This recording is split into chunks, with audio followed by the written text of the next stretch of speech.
Olá, bom dia, Bom dia. bem-vindo ao Carro do Observador. Vamos começar esta nossa viagem pelas ruas da cidade do Porto. Começamos aqui junto à Câmara Municipal. A primeira pergunta que tenho para si é se espera que na próxima época já possa receber o Futebol do Porto aqui nas varandas da Câmara. Gostava, mas já estou muito velho para jogar e, portanto, terá que ser o Futebol do Porto a conseguir isso em campo. Mas espero que sim, quer dizer, 4 anos sem de seca não é normal. Mas da sua resposta depende que está confiante que vai ganhar. Os adeptos portistas estão sempre confiantes que vão vai ganhar. ganhar as eleições. Ai, que vou ganhar as eleições, sim, isso estou confiante. As sondagens dão-lhe vantagem neste momento? Essas sondagens não é o que me preocupa-me mais a sensibilidade que tenho no contacto com as pessoas, com os cidadãos, com as instituições. As sondagens, se fosse por sondagens, eu da última vez não tinha ganho, portanto sou particularmente desconfiado. E como é que têm sido estes primeiros dias de pré-campanha eleitoral? Têm sido muito duros a nível político? Tem sido muito duro, tem estado muito calor. Politicamente nem por isso, não. Mas tem sido alvo de muitas críticas dos seus adversários. É normal que quem está no poder seja atacado pelos adversários. Isso faz parte do jogo democrático, não me preocupa. Mas mesmo Manuel Pizarro, curiosamente, ainda há tempos disse que Rui Moreira via inimigos em todos os lados. Ele deve estar a falar para o espelho, porque no meu caso sempre tenho dito o que penso do Dr. Manuel Pizarro. O Dr. Manuel Pizarro foi um bom vereador, trabalhou comigo com grande lealdade, fez comigo muitas coisas, muito do que está a ser feito na cidade, que nós vamos ver, foi feito numa colaboração muito estreita. Portanto, é a única coisa que eu lhe posso dizer. Continuarei a dizer do Dr. Manuel Pizarro aquilo que sempre disse, não mudei de opinião relativamente ao Dr. Manuel Pizarro. Mas a separação ainda dói? O Dr. Manuel Pizarro diz que propõe-se agora a fazer pelos dois. Não sei se ele se está a referir a mim, não faço ideia. Ou se está a referir a alguma música da moda, não faço ideia. Isso tem que me perguntar a ele. Não gosta de slogan? Eu não tenho slogans e, portanto, não me preocupo muito com os slogans. Esse é um assunto. Não vou votar no Dr. Manuel Pizarro, não tenho que fazer apreciações sobre o slogan dele. Álvaro Almeida tem sido um dos seus maiores críticos nesta pré-campanha eleitoral. Chegou a compará-lo, inclusive, a Donald Trump e sugeriu que ambos tinham algo em comum, eram promotores imobiliários. Revê-se nestas críticas? Ou... Para um funcionário do FMI dizer essas coisas, provavelmente não lhe fica bem, a não ser que ele não pense voltar ao FMI, mas eu não comento as coisas que esse senhor diz. Não tenho por hábito de comentar as coisas que os adversários dizem. Portanto. Mas, por esta altura, exclui alguém de uma possível solução governativa, isto se não tiver, naturalmente, maioria absoluta? Excluirei todos aqueles que não mostrem competência ou caráter E é o caso de Álvaro Almeida? Para poderem fazer. Eu até agora não sei o que é que o Dr. Álvaro Almeida, além de perceber o que é que ele pensa sobre mim, não sei o que é que ele pensa sobre a cidade e acho que os portuenses também não sabem e, portanto, não conheço o Dr. Álvaro Almeida, não lhe conheço propostas, não sei muito bem qual é o objetivo e, portanto, como digo, avaliarei isso no dia 2 de outubro. Os portuenses é que vão ditar o que é que querem. Uma das críticas que os seus adversários mais têm feito é que parte para estas eleições com uma espécie de soberba. Inclusive, soberba? Sim, inclusive dizem que não admite participar em debates ou está a dificultar muito. Eu vou participar em 4 debates, o que é o dobro do que houve há 4 anos. Em 4 semanas parece-me um ritmo perfeitamente normal. Mas acha que tem um alvo pintado nas costas? É essa a sensação que dá, que são todos contra o Rui Moreira? Tem essa sensação? É normal em democracia, ou seja, em democracia, se calhar eles reconhecem que eu sou o favorito. Por outro lado, sou eu que tenho vindo a desempenhar o papel de Presidente da Câmara. Aqui não pode virar. GPS a tramar. Para onde é que queres ir agora? Estou a tentar descer para a Rua do Ouro. Portanto... Isto aqui é terrível, para descer para a Rua do Ouro. Vamos tentar por aqui. Mas vamos ver aflitos. Vamos por aqui abaixo. E aqui neste semáforo vais virar ali pela direita. Não pela direita total, por ali pelo meio. Estás a ver para onde este veio aquela carrinha? Vamos aqui pela judiaria. Segues em frente. Tem surgido muitas notícias ultimamente sobre o caso Selminho, acho que não é preciso introduzir o tema. Acho que os seus adversários estão a tentar trazer essa questão para o debate político? Tenho que lhes perguntar a eles se eles vão continuar a persistir. Eu tenho muito respeito pela magistratura, pelos juízes e relativamente, e pelo Ministério Público, como tenho demonstrado ao longo da minha vida. E neste caso, o assunto ficou resolvido. Portanto, se os meus adversários entendem não mostrar esse respeito depois do assunto ter sido resolvido como foi, é um problema deles e eu não vou falar mais sobre isso. A questão não ultrapassa os limites legais, já não é num plano ético. Por exemplo, não deveria ter dito, ainda em 2013, que tinha esta ligação à empresa? Que é à direita, se favor. Que havia um conflito entre a Câmara e a empresa? Eu, sobre essa matéria, como já expliquei, dei todas as explicações que entendia dizer. Se havia algum conflito durante estes 4 anos, aquilo que aconteceu é que, como aliás foi entendido pelo Ministério Público, eu e a minha família em nada beneficiamos, fosse por atos ou fosse por omissões da Câmara. Tem dito várias vezes isso, mas em que medida é que não beneficiou? Não beneficiou, porque neste momento não tem capacidade construtiva. De qualquer forma vai ser compensada. Não vai, já expliquei e não vou voltar a explicar. Não vai. Mas não acha que é útil aproveitar esta oportunidade para esclarecer a questão? Entendo que o assunto está perfeitamente explicado.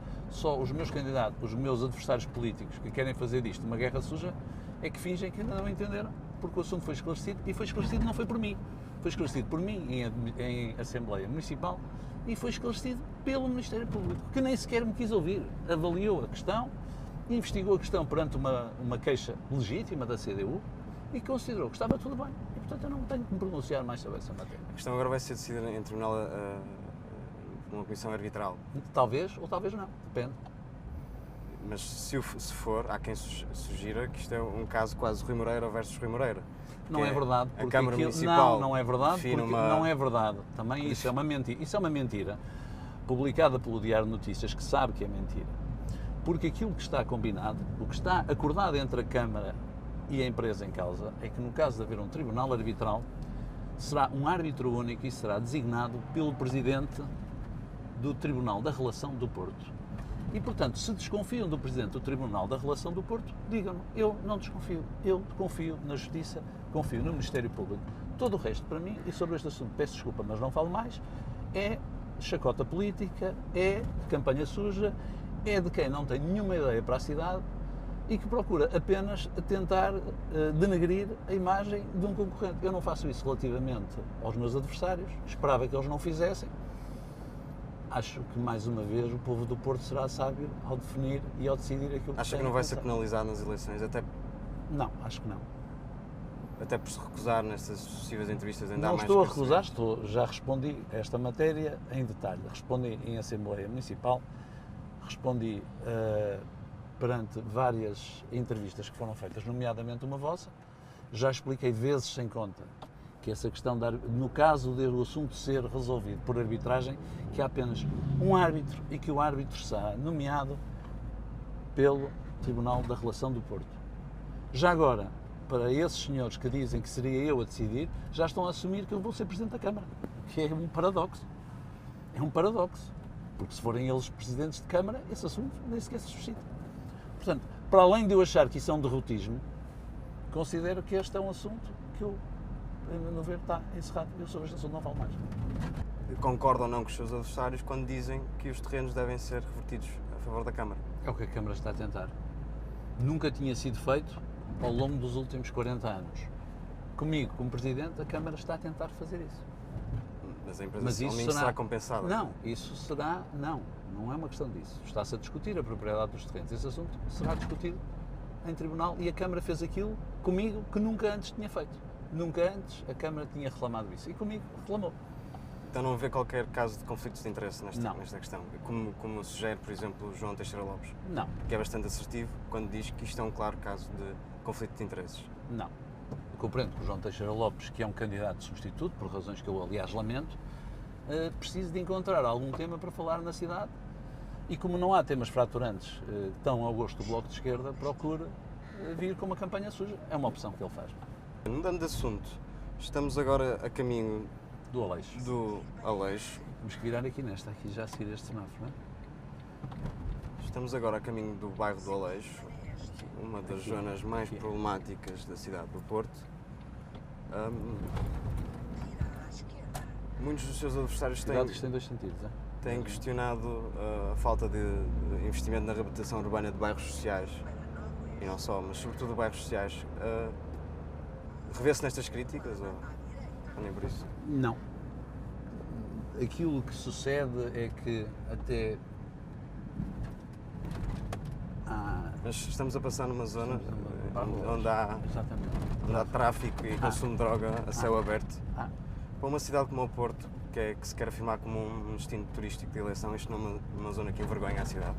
É uma zona que deve preocupar qualquer cidadão. É uma questão de segurança, de proteção, de saúde pela direita. Não acha que deveria ter sido feito mais nestes últimos 4 anos? Relativamente ao bairro do Aleixo? Exatamente. E a Há uma outros coisa- bairros problemáticos do Porto? Eu gostaria que tivesse sido feito muito mais, mas recordo que, de acordo com a Constituição da República, e isso foi seguido até cerca de 2010, o Estado participava ativamente, cuidado, isto tem dois sentidos, e agora vamos virar aqui à esquerda. Melhor por aqui. Dizia, o Estado participava. O Estado participava ativamente na construção da habitação social. Tinha o programa Prohabita, por exemplo, em que cerca de 50% do investimento que era feito em habitação social na cidade do Porto era custeado pelo Estado. Desde então, o Estado abandonou. Sim, mas a Câmara do esse Porto papel. não tem E responsabilidades nesta a matéria? Câmara do Porto investiu durante os últimos 4 anos qualquer coisa como 60 milhões de euros em grandes reabilitações e em manutenção de bairros sociais.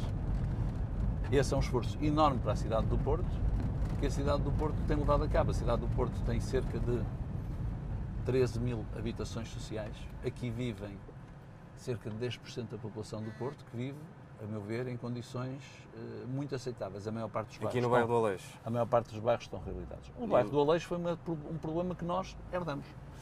Quando eu cheguei ao poder, há 4 anos atrás, verificamos que tinham sido demolidas 2 torres no Aleixo, que os habitantes dessas 2 torres tinham sido espalhados por habitação social existente na cidade, sem que tivesse havido construção de Isso é qualquer herança do Rui Rio. alternativa para eles, mas pior do que isso, não havia, o fundo do Aleixo não tinha dinheiro e não tinha casas. E perante essa situação, aquilo que eu entendi foi que devíamos parar com o projeto de demolição e devíamos encontrar uma forma de recapitalização do fundo, o que foi feito. Por um lado, com a entrada de um novo acionista, que tive que procurar, uma coisa que demora tempo, principalmente numa situação em que o fundo estava.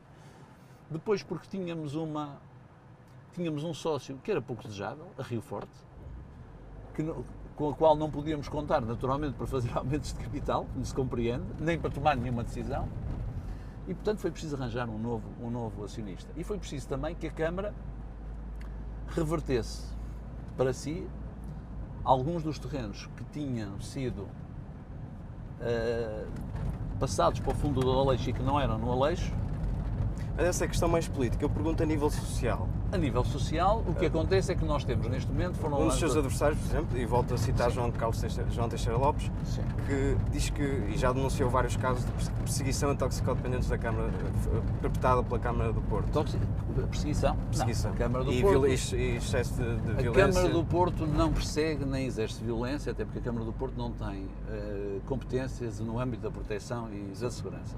Neste caso seria a Polícia Municipal. Não, a Polícia Municipal não age nessa matéria e se o João Teixeira Lopes diz isso, que apresente queixa-crime contra as entidades que o fizeram. Pode apresentar queixa-crime contra mim, ou contra o Comandante da Polícia Municipal, ou contra os agentes. Não há casos desses, não conheço, nem retratados sequer, nem relatados no jornal. O que sucede é que a Câmara Municipal do Porto tem dado ordem de despejo nos casos a traficantes, nos casos em que o tráfico é praticado dentro da habitação social que a Câmara disponibiliza. E é isso que o Bloco de Esquerda não gosta. E nós continuaremos a fazer isso. Esse era o entendimento que eu tenho, era o entendimento que o Dr. Manuel Pizarro sempre teve, que os bairros sociais, onde a esmagadora maioria das pessoas são pessoas que fazem a sua vida, que têm os seus filhos, que têm as suas famílias e querem viver em tranquilidade, não podem ser centros para a distribuição de estupefacientes. E é isso exatamente que o Bloco de Esquerda não quer, porque o Bloco de Esquerda entende que os traficantes de droga podem continuar a traficar livremente nos nossos bairros e que nós não podemos pôr ordens de despejo. Ordens de despejo, de qualquer maneira, que têm que ser vistas por tribunal. Nós a isso vamos continuar. Acredita que há falta de rigor e laxismo nos bairros sociais? São palavras da Álvaro Almeida. Eu não sei o que é laxismo, mas não sei se o Dr. Álvaro Almeida sabe sequer o que é que está a falar sobre laxismo, não sei em que sentido. Posso lhe dizer o seguinte. Sugeriu, por exemplo, que os inquilinos que não paguem renda devem ser despejados. Concorda com essa ideia? Aquilo que para já temos, o Dr. Álvaro Almeida não sabe, ignora, nós temos uma baixíssima taxa de incumprimento. E quando cá chegamos, em conjunto também na altura com o Dr. Manuel Pizarro, isso foi levado à Câmara e foi votado favoravelmente, criamos um princípio e criamos, no fundo, um plano de amortização de dívidas que eram pré-existentes, ou seja, que tinham sido acumulados durante o mandato do Dr. Rui Rio. E devo-lhe dizer que a taxa de pagamento tem sido elevada e nós, neste momento, não temos problema. Nós temos menos de 10% dos inquilinos municipais com rendas em atraso, o que é absolutamente notável quando conhecemos outros municípios em que essas taxas de incumprimento atingem a 40%. Portanto, não temos esse problema. Mas concorda que há um problema de segurança no Porto? Não, considero que não há um problema de segurança no Porto, não há um problema de segurança simétrico. Nós hoje em dia o que temos em todas as cidades europeias, temos novos problemas de segurança assimétricos que resultam de problemas transnacionais e que nos obrigam a tomar medidas preventivas. Relativamente à segurança, por muito que isso custe a quem tem uma visão securitária, as estatísticas do crime têm vindo a diminuir ao longo dos últimos 3 anos, o que demonstra que, apesar de a Polícia de Segurança Pública ter pouquíssimos recursos, e isso é uma competência do Estado, a Polícia de Segurança Pública tem efetivos no Porto ao nível de 1948, o que é verdade é que tem feito um papel absolutamente notável, numa competência que é do Estado Central, está na Lei da República, é da Constituição. O Presidente da Câmara do Porto não tem competências diretas na área da segurança. Claro, haverá candidatos que ignoram isto, mas podem ler a Constituição da República, não se pode imiscuir. Eu não posso dar ordens à PSP. Não ignoro que temos com a PSP uma excelente relação e com o comando da PSP e com todas as forças de segurança, mas não é uma competência nossa. Nós apenas devemos ajudar a PSP naquilo que nos é suscitado. A verdade é que dizer que a cidade é insegura é criar um clima de intranquilidade nos cidadãos que não se justifica. Tem falado muito da herança de Rui Rio. Porquê que Rui Rio não apoia nestas eleições? Houve um afastamento entre os dois? Não sei, isso é uma pergunta que tem que ser feita ao Dr. Rui Rio. O Dr. Rui Rio é do PSD, é normal que apoie uma candidatura do PSD. Mas também era do PSD e apoiou assim contra... Não apoiou. Deu o apoio tácito, vá, se quisermos. Mas com certeza que o Dr. Rui Rio é normal, parece-me perfeitamente normal que apoie. Podemos ir por aqui por baixo. Aqui. Por aqui. Portanto, é algo que... É normal. O Dr. Rui Rio é um dirigente do PSD, tem aspirações nacionais e com certeza... Acredita que tem aspirações nacionais, Rui Rio? Ele diz que sim. E o Rui Moreira não tem aspirações nacionais? Não tenho nenhumas aspirações nacionais. Já assumiu que não está... Não estou disponível para um terceiro mandato? Aquilo que eu digo é que eu considero que um mandato é muito curto para fazer aquilo que se tem que fazer. 2 mandatos parece-me o normal. Mas dizia, não está disposto para um terceiro mandato, é isso? Não, eu considero que não será necessário fazer um terceiro mandato, espero concluir aquilo que pretendo fazer no Porto no segundo mandato. Se os portuenses confiarem em mim. E depois da Câmara? Depois da Câmara vou dedicar os meus interesses, que são muitos e variados. Escrever, tirar fotografias, estar com os meus netos, viajar. Assumir a direção do Futebol Clube do Porto? Não, isso não o passa... Futebol Clube do Porto está muito bem entregue. Mas não está nos seus planos? Não. Isso. Nem que Cristo deixe a terra? É uma expressão celebrizada por Marcelo Rebelo de Sousa. Eu não gosto muito dessas declarações, dessas promessas.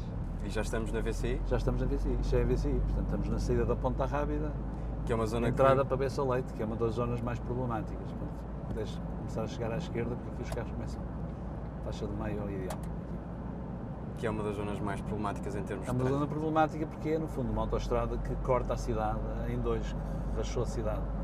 Criou aqui uma fratura muito grande na cidade, mas mais do que isso, é uma via que é utilizada de forma indiferenciada, quer para pequenos trajetos dentro da cidade do Porto, como nós vamos fazer, quer por trânsito que vem para o Porto ou sai do Porto, quer de trânsito do Sul que vai, por exemplo, ao Porto de Leixões, como alguns destes contentores que nós estamos a ver aqui, que têm que circular por Orelhas dentro da cidade.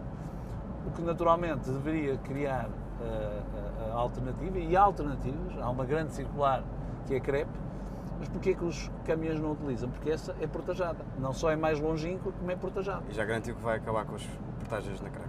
Não, eu não.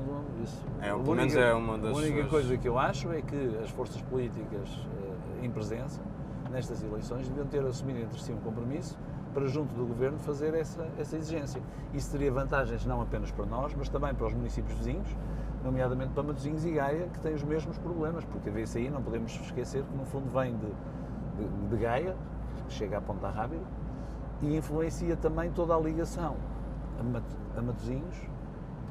Este trânsito que nós estamos a ver, muito dele destina-se a Matosinhos, e se calhar vem de Espinho. Os caminhões que vimos aqui com contentores não vêm para a cidade do Porto, são contentores que vêm de Sul e que vão para o Porto de Leixões. Se eles viessem por uma grande circular, que tem ligação com uma via dedicada ao Porto de Leixões, nós teríamos muito menos trânsito nesta via.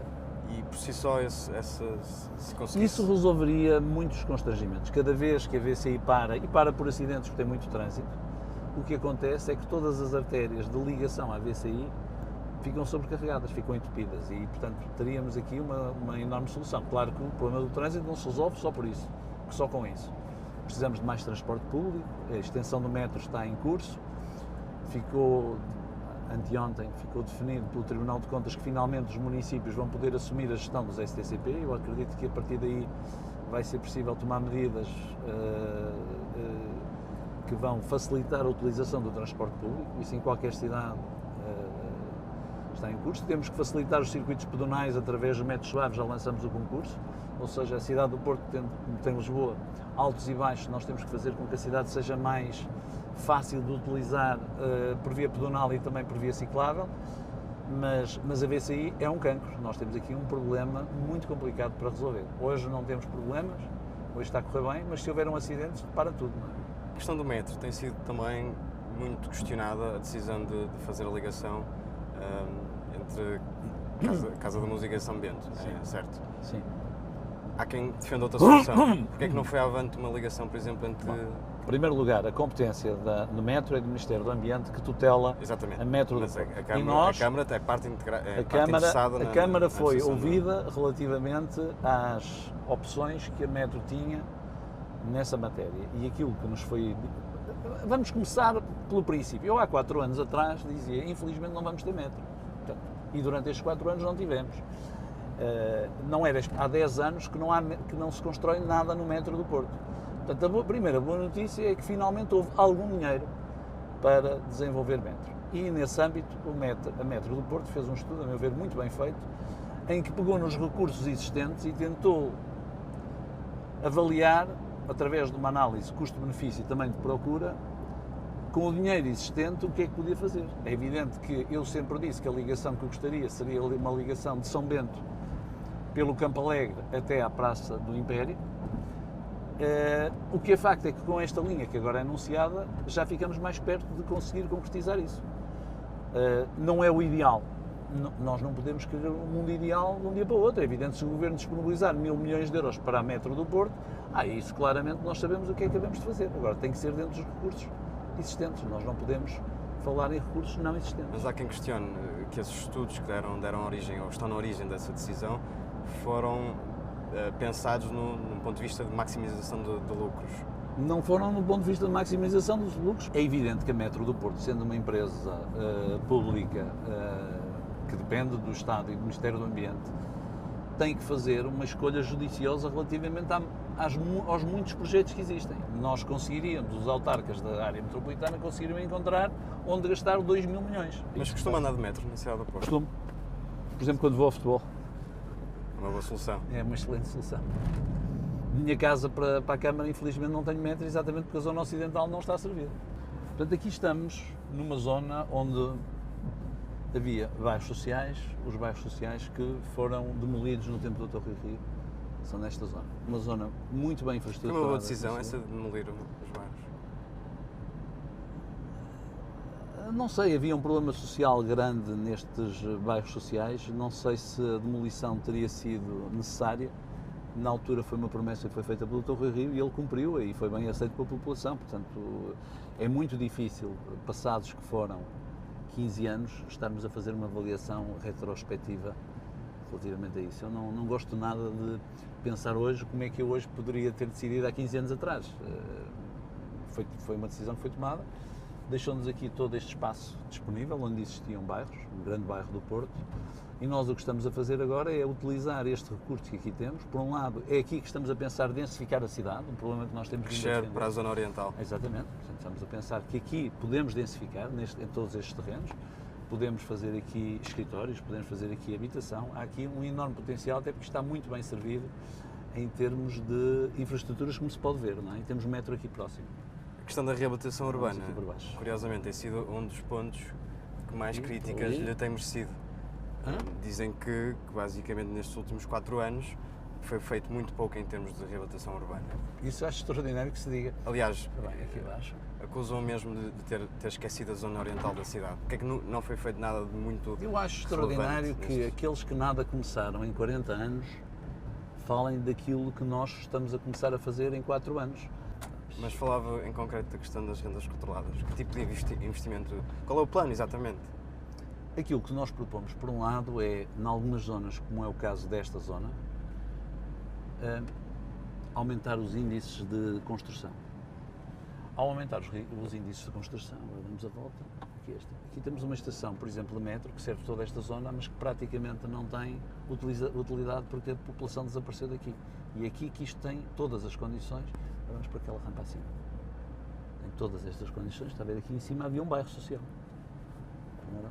Do lado direito. Ao fazer isso, desde logo, baixamos o custo do terreno na construção. A segunda questão que nós colocamos é disponibilizar terrenos municipais para que lá seja construído pelo setor privado de habitação com um compromisso. O compromisso é que ela seja colocada no mercado a preços controlados, de acordo com aquilo que está definido na lei. A partir daí, colocar essa habitação no mercado a preços controlados para preencher aquilo que neste momento é uma falha de mercado. Nós temos uma falha de mercado não na habitação social, em que apesar de tudo temos vindo a corresponder às necessidades através do investimento, como digo, muito grande nos últimos 4 anos e que vamos continuar. Há quem diga que esse investimento não foi suficiente. O investimento seria suficiente se o Estado tivesse posto a sua cota à parte. E não pôs? Não pôs. Portanto, aquilo que era um esforço em que a Câmara apenas colaborava com metade, passou a ter que colaborar a 100%. Considerando isso, considerando o investimento feito nos últimos 4 anos, creio que é um montante muito significativo. E estamos aqui a ver habitação social que estamos a reabilitar no sentido... Podemos ir aqui ao desvio. Isto é um bairro social que estava neste estado quando nós cá chegamos. Estamos aqui a recuperar todas estas casas e ali já vemos as casas novas como é que ficam. Aquilo que nós fizemos também foi um levantamento socioeconómico desta zona, particularmente, e verificamos que os moradores não queriam sair daqui nem temporariamente. Porquê? Porque eles têm, que é aquilo que nunca foi feito no Aleixo.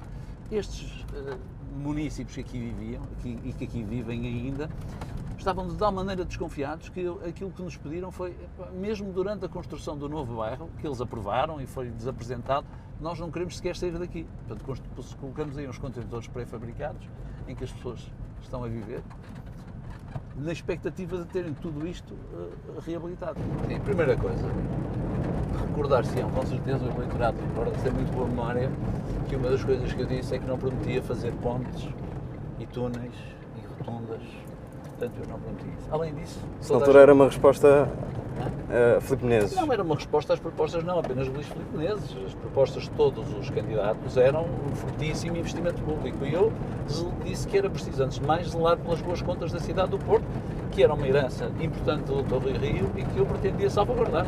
Mas agora, equilibradas as contas, não há margem? Equilibradas as contas, nós temos margem e por isso temos um conjunto de projetos já avançado. Olha, o Molhão, as obras já começaram. Mas foi um processo que se arrastou durante... Claro, mas é normal que se arraste, mas não podem... Quero parar aqui, eu acho que é um sítio particularmente bonito para nós percebermos o que é que se passa. Nós temos que pensar o seguinte, não podem queixar-se por eu em 4 anos não concluir aquilo que os meus opositores, PS e PSD, em 40 anos, nunca lançaram sequer. A mesma coisa com o Campanhã. O Matador, o Palácio Cristal, portanto, o Rosa Mota, e o próprio Bolhão.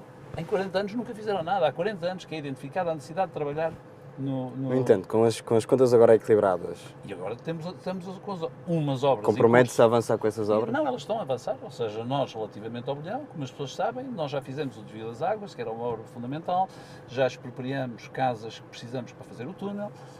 O processo, as obras vão começar, o mercado temporário por onde vão passar os comerciantes, neste momento está em obras, está praticamente pronto, estará pronto no princípio de setembro. Não sei se eles querem passar logo ou só em outubro, porque provavelmente só em outubro é que vamos começar as obras dentro do mercado do Bolhão. Está feito. E aquela crítica que lhe fazem? O Matador está concessionado, está lançado o caderno de encargos, e o Rosa Mota está concessionado depois de uma guerra jurídica que demorou anos, mas isso é a contratação pública. Mas e aquela crítica que lhe fazem, sobretudo à esquerda, de ser o tio Patinhas do Porto? Revê-se? Ouça, se o tio Patinhas é guardar religiosamente os recursos que a Câmara Municipal do Porto tem para os gastar em investimento e para não fazer asneiras, podemos chamar tio Patinhas à vontade. Mas já terá ouvido certamente os seus adversários a fazerem aquela contabilidade das 23 medidas que se propunha a cumprir, cumpriu 20. Mas não é verdade. Isso, para já, para começar, não é verdade, é mentira. Não me vou sequer preocupar em olhar para cada uma delas, mas não é mentira. E depois, a verdade é que, no essencial, o que é que nós dissemos? O que é que era o meu programa? Era garantir a continuidade das boas contas à moda do Porto. Desafio qualquer deles, aliás, é extraordinário haver um candidato que até diz que nós até poupamos demais. Refere-se a quem, exatamente? O candidato do PSD há tempos disse que nós tínhamos poupado mais, que é uma coisa extraordinária. É evidente que há outras forças políticas que têm vindo a anunciar e anunciam com grande frequência que se vão construir milhares de casas. Refere-se a quem, exatamente? Não, nomeadamente o PS anunciou a construção de milhares de casas para colocar à disposição para a renda controlada. Nós até agora não sabemos como. O Governo diz que tem um plano, mas que só anuncia depois das autárquicas, ou seja, as outras forças políticas vão às cegas, aqui à esquerda. A verdade é que nós sabemos como é que o podemos fazer com o mercado e já o anunciamos. E dissemos, nós acreditamos... Agora vamos aqui por São Roque. Sempre a direito, por aí fora. Nós acreditamos que sabemos que o podemos fazer utilizando o mercado, mas fazendo com formas de compensação ao mercado, através da disponibilizando recursos municipais em termos de terrenos, não os doando nem oferecendo, mas garantindo que a 50 anos eles regressam, com as casas que entretanto lá estejam construídas. São níveis de amortização perfeitamente razoáveis. Admite, por exemplo, benefícios fiscais para quem... Com criação de benefícios fiscais, que já foram, aliás, anunciados, em termos do IMI, mas teremos que ir mais além. Nós, há 4 anos, também achavam que não era possível, criamos um Fundo de Solidariedade Social e criamos um amortecedor. Ou seja, o que é esse amortecedor? Para famílias que subitamente se veem impossibilitadas de pagar a renda, por razões várias, por crises familiares, por problemas de desemprego. E então essas pessoas podem ir buscar até 75% da renda, um cheque renda, com que conseguem não só cumprir os seus compromissos, como não terem que ir para bairros sociais, não ficarem sem casa. Nós podemos criar, e aquilo que nós pensamos é utilizar a taxa turística para criar um instrumento semelhante, ou seja, em que nós podemos dizer que se o senhorio, em vez de receber a taxa, aquilo que é a renda de mercado, receber uma renda a preço controlado, que esse diferencial é pago através deste fundo criado pela taxa turística. Ou seja, a taxa turística, estamos a falar na ordem dos... 2 euros por... E 12 milhões de anos, ou 10 milhões de anos. Qualquer coisa como 12 milhões de anos. E ou esses seja, 10 milhões fariam... Uma parte significativa desses seria 10 para milhões compensar... seria exatamente para compensar esta falha de mercado. Ou seja, dizer, bom, é normal que um senhorio hoje tenha a possibilidade no mercado de ir buscar uma renda de 700 euros, mas se for por uma renda a preços controlados de 350, que nós possamos preencher o gap, 400. Por um lado, através de medidas fiscais, de incentivo fiscal, mas por outro lado, garantindo este gap, de tal maneira que se possam colocar lá famílias que não podem pagar 750 euros. É isto que nós estamos a pensar. Isso vai ser uma das suas medidas? Não, isso nós já anunciamos e vamos curso. fazê-la. Vamos fazê-la, pensamos-la, discutimos-la, já tivemos fora de grandes discussões sobre isso. Mas isto só pode ser feito se nós, ao mesmo tempo, tomarmos medidas de aumentar a densificação, a densificar a cidade, em algumas zonas como aquela que nós visitamos. Não há razão para que a cidade não densifique determinadas zonas. Mas isso não é, no fundo, afastar os portuenses que sempre viveram no centro histórico da cidade Porquê? para a periferia? Não, pelo contrário, porque também no centro histórico aquilo que estamos vindo a fazer é adquirir casas, ao contrário daquilo que acontecia no passado, em que a Câmara estava a vender casas, nós estamos a comprar casas, mas no centro histórico nós sabemos que não cabem todos os portuenses. E principalmente as casas no centro histórico, que é ao lado esquerdo, nós queremos fixar a população no centro histórico, mas o centro histórico é muito pequeno, não tem nenhuma condição para fixar populações em grandes números, não tem nenhuma condição. O centro histórico é muito pequeno. Nós aquilo que temos que fazer no centro histórico é gerir o sucesso, gerir um centro histórico. E há 4 anos o grande tema nas eleições era que o centro histórico estava totalmente abandonado, havia 75% das casas em mau estado. Isto em 4 anos, o mercado tratou do assunto e, portanto, temos que gerir. Isto resulta do turismo, resulta de um conjunto de atividades. E nós temos que gerir o sucesso. Temos aqui vários prédios devolutos. Exatamente. Isso não é um problema na cidade do Porto? Claro, ainda há muito por onde reabilitar. A cidade do Porto tem imensos prédios por onde reabilitar. Isso já não sucede tanto no centro histórico. Há uns anos atrás o centro histórico estava assim. Estas questões acabam por estar todas relacionadas com um tema principal, que é o turismo. Sim. E os efeitos. Cuidado aqui nesta rua. E os efeitos que o turismo Sim. tem, Sim. alguns deles negativos, tem sido acusado de estar a tentar pintar uma tela sobre um Porto que não existe. Nós fomos agora a zonas menos densificadas, mais Sim. esquecidas.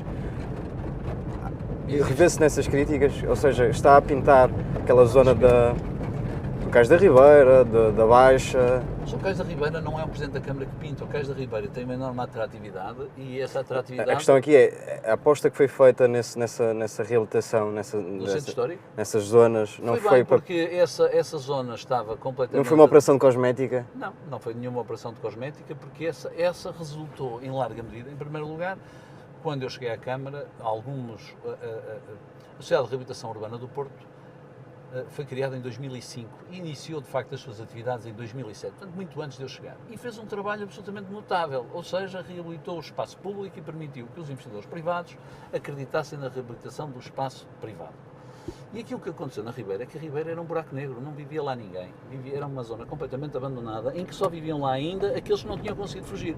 E hoje a Ribeira é diferente, tem uma enorme atratividade turística. Pronto, depois tem, com certeza. Isso obriga-nos a gerir aquele território, claro, as medidas que tomamos e fomos inovadoras, Lisboa já nos seguiu relativamente aos transportes turísticos, é apenas um exemplo de medidas que nós estamos a tomar. Com certeza que temos que gerir. Agora, o que é que deveríamos fazer? Destruir outra vez a Ribeira? Ser outra vez um buraco negro? O Porto perdeu, o centro do Porto perdeu, em 40 anos, antes de nós cá chegarmos, 100 mil habitantes. Não foi seguramente por causa do turismo. Não havia turismo. É mentira. Portanto, nós temos que olhar o turismo como uma oportunidade e que todas as oportunidades têm que ser geridas. O sucesso tem que ser gerido. E, portanto, nós temos, objetivamente, ideias muito concretas para a cidade, dizendo que nós temos que mitigar a pegada turística.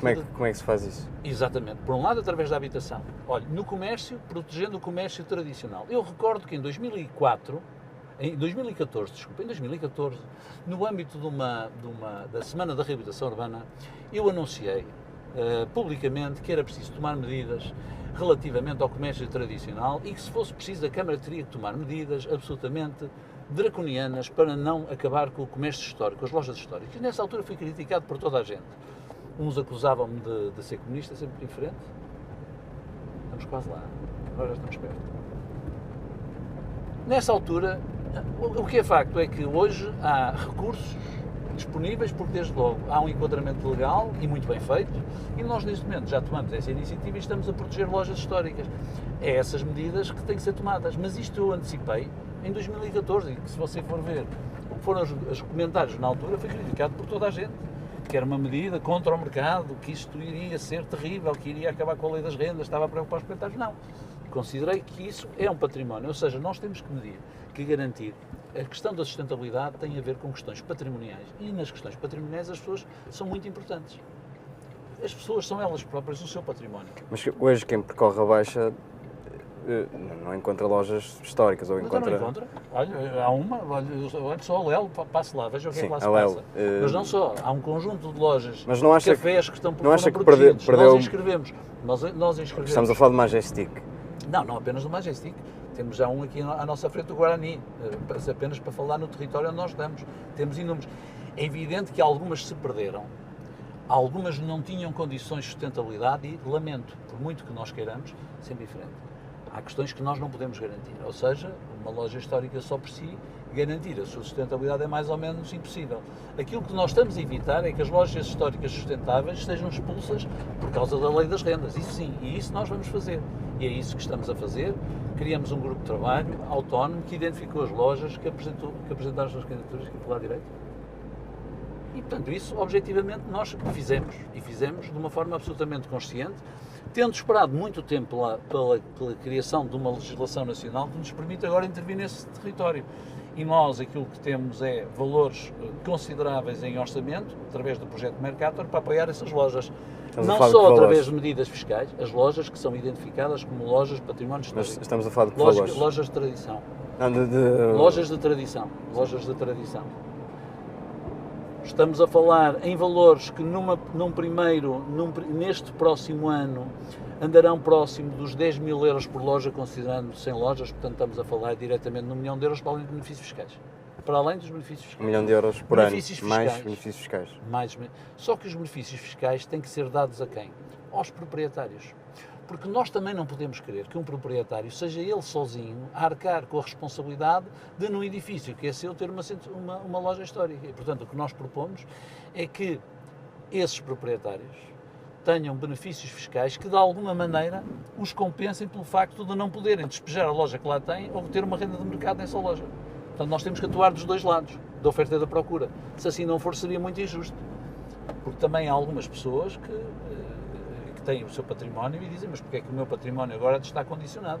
Não é? As cidades são pontos de conflito, sempre foram. Há sempre conflitos na cidade entre múltiplos interesses que nem sempre convergem. Aquilo que compete aos poderes públicos, mais do que ter soluções mágicas, de promessas impensáveis, prometer mais uma vez que vão gastar milhões e bilhões a fazer isto, é tentar fazer a conjugação desses interesses e tentar alinhar estratégias. E é isso que nós temos procurado fazer. Fizemos na cultura, fizemos na economia, dando confiança aos investidores. Temos feito na coesão social com uma muito maior preocupação relativamente a políticas que eram bem feitas de habitação social, mas que nós entendemos que tem que ter uma outra componente, o princípio da comunidade, o princípio do não desenraizamento.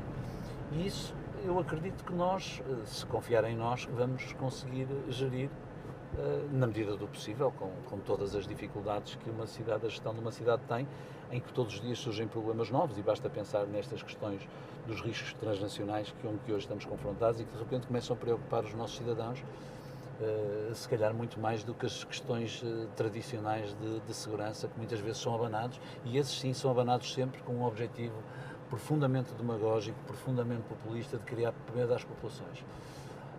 O maior inibidor, o maior perigo para a nossa liberdade é o medo. Se nós criarmos medo, se as pessoas tiverem medo do futuro, verão o seu futuro condicionado. O Porto não pode ter medo do futuro, nunca teve.